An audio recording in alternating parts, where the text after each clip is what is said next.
Hello students in second video I have explained till here. The line was without question ask Eva, यानी कि जन को जब इवा के पास जाता है और पूछता है कि मतलब मेरे घर में मुझे जो प्रॉब्लम है वो कैसे सॉल्व आउट होगा, तो इवा कहती है कि मैं तुम्हें ऐसा कुछ उपाय बता रहा हूँ लेकिन बिना क्वेश्चन के तुम्हें उसको फॉलो करना होगा। तो I think you have got the line students, put your finger.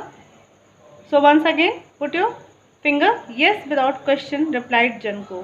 जनको कहता कि हाँ हाँ मैं बिना प्रश्न किए आपसे मैं आपकी बात को मानूंगा। वेल देन इवा सेड, ठीक है तब सुनो।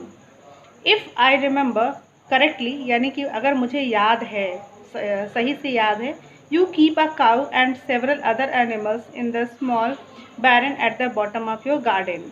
यानी कि मुझे जहाँ तक याद है कि तुम्हारे पास एक गाय भी है और सेवरल यानी कि बहुत सारे अदर एनिमल्स यानी कि तुम्हारे पास अन्य बहुत सारे जानवर हैं जो कि तुम्हारे बैरन यानी कि जो यार्ड है आपके गार्डन के बगीचे के पास में बॉटम में, वहाँ पे तुमने रखे हुए हैं।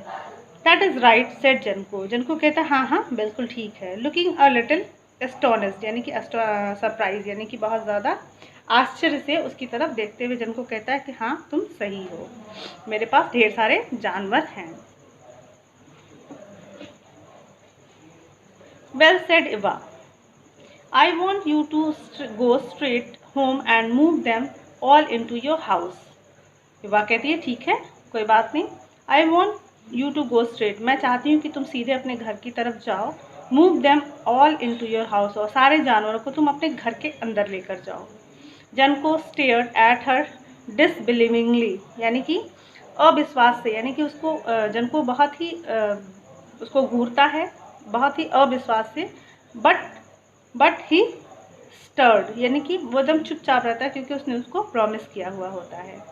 No buts no nothing said Eva abruptly, यानी कि बिना रुके वो बोलती है कि कोई बट कोई लेकिन कुछ भी आपको नहीं बोलना है। यू प्रॉमिस नाउ गो, तुमने हमसे प्रॉमिस किया है और अब तुम जाओ। जन को रोज स्लोली, जन को धीरे से उठता है। ही सेड नथिंग फर्दर, यानी कि आगे वो कुछ भी नहीं बोलता। बट नॉडेड हिज हेड, लेकिन अपना सर हिलाता है। एंड लेफ्ट द कॉटेज, और उसका घर छोड़ता है। Monika, Anton and Lona were most surprise when Janko told them on his return to wait a while before dinner. Monica, Anton and Lona were most surprise, उससे भी ज़्यादा सरप्राइज ये Monika, Anton and लोना होते हैं, क्योंकि जब जनको उनको बताता है कि थोड़ा डिनर के लिए डिनर से करने से पहले थोड़ा वेट करो। आई स्कल्टेड ऑफ टू द बैरन, मुझे जो यार्ड है यानी कि जो जानवरों को जहाँ रखा जाता है मुझे वहाँ जाना है। दे स्टूड एंड वॉच, यानी कि वो चुपचाप खड़े रहते हैं और उनको देखते हैं। आकाश, यानी कि बहुत ज़्यादा थोड़ा सा डेंजरस साउंड भी उनको लगता है कुछ अजीब सा surprising. As he brought into the little house first the goose, जैसे ही उनको सरप्राइज इसलिए होता है क्योंकि वो पहले क्या ले आते हैं अपने छोटे से घर में, पहले गूज को ले आता है।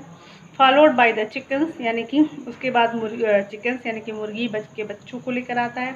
Then 2 goats and finally the cow, और उसके बाद 2 बकरियों को भी अपने घर के अंदर लेकर आता है, और फाइनली अंत में वो गाय को भी अपने घर के अंदर ले आता है।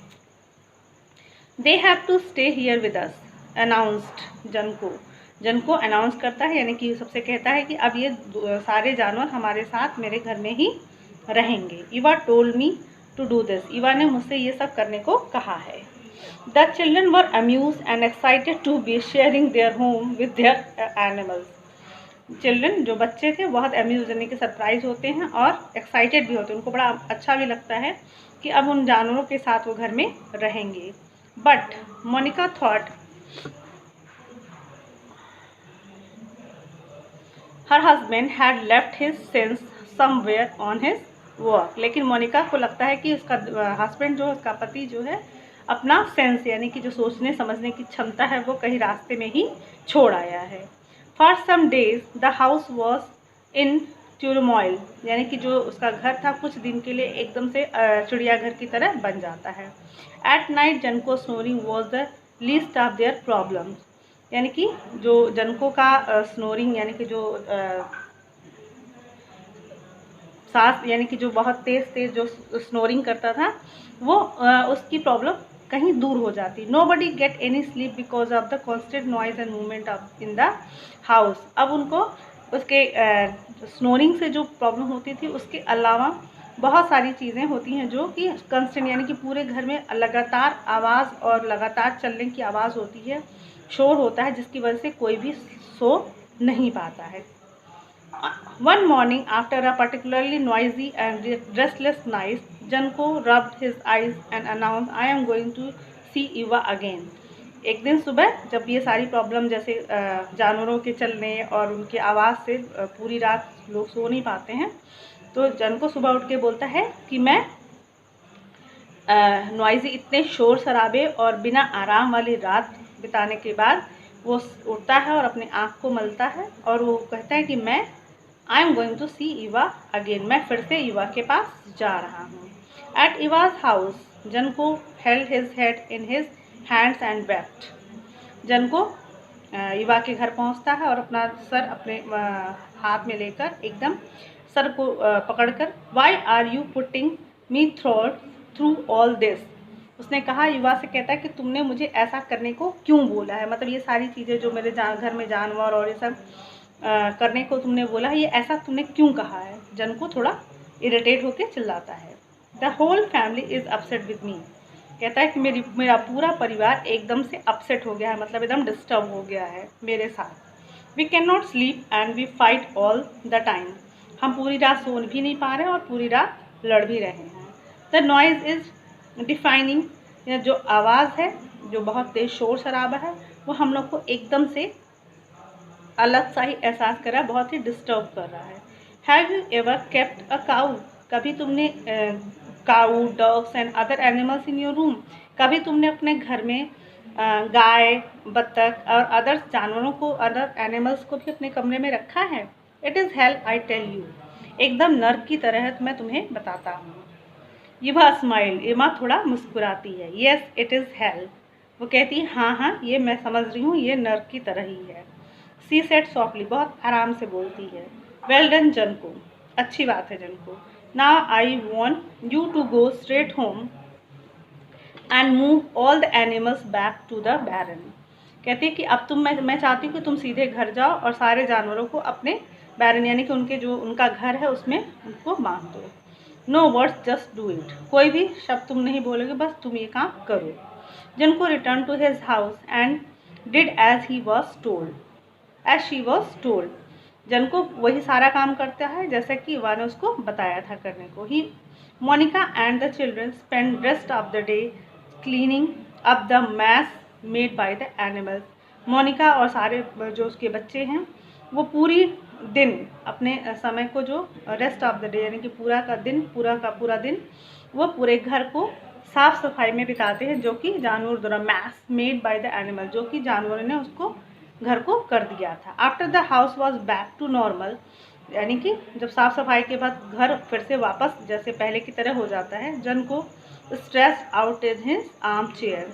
जन को अपने आप को उस आर्म चेयर पे जहाँ वो बैठता है, अपने आप को स्ट्रेच यानी कि थोड़ा सा अंगड़ाई लेते हुए बैठता है। The children played Noisli with their toys in one corner. बच्चे अपना शोर मचाते हुए एक कमरे के कॉर्नर में, कोने में खेलते हैं। Monica clattered pots and pans in the kitchen. और मोनिका अपने किचन में, अपने रसोई में पॉट्स यानी पैने के बर्तनों की आवाज़ के साथ काम करती रहती है। आह साइड जनको, यानी कि जनको अब क्या कहता है, थोड़ा सा जमाई लेते हुए, अंगड़ाई लेते हुए कहता है आह।